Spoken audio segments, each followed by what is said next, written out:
So I've picked up a lot of babies over the last couple of months, and it's about to be the summer season, which means I need to make space for some more fish.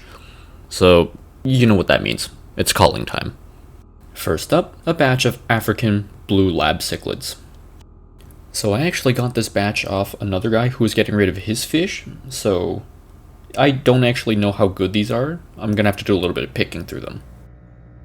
On first glance, I can already see a couple drooping spines, bent tails, so I'll have to get rid of those, but that aside, I don't see too many problems, so I think we're good for that batch.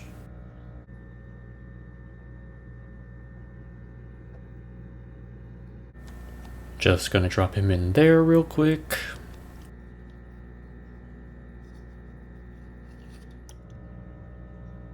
Yeah, so some of those tail deformities are a little hard to see right now because they're so small, but when they grow up, I promise you, it's gonna look really, really weird. So I'm gonna get rid of these preemptively so we don't have as much of a problem with them later.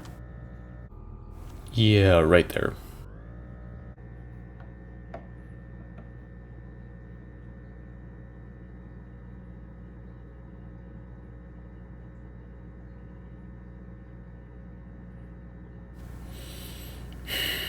Come on, buddy. It's time to go.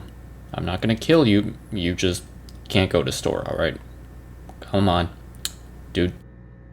Alright, there we go. Come on. Out you go. Sorry, buddy.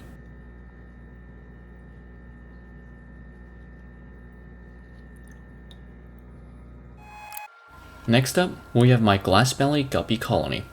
So, I've actually already done a selection process for them this year, but unfortunately, I went back through the footage and it looks like I didn't catch everything, so I'm gonna have to go through and do another sweep. Let me just sweep them up real quick, and we're good. So, as you can see, I have two major strains here, a red strain and a blue strain. First order is to get the two of those separated. My original plan was to mix three groups of glassbellies together to produce a tricolor glassbelly colony, but unfortunately, they sort of just covered each other up and muddied out, so the first order is going to be to segregate them back into their original colors, and hopefully I can maintain them from there.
Thankfully, most of them had a pretty obvious dominant color, so it didn't end up being too hard to separate them out, but I did notice that a bunch of them had lost some of the traits that made them glassbelly tuxedos, so I need to do another round of selection to weed them out.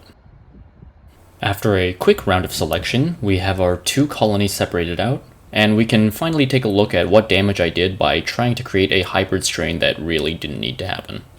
So my yellow tuxedos got absorbed by the blues, and they have some pretty nice tail color, but I ended up not having any male glassbellies in this colony, which is kind of concerning.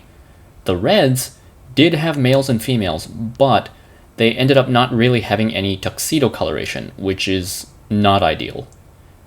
It's okay though, I'll be able to fix it with a little bit of careful breeding, so a little bit of work, but that's fine.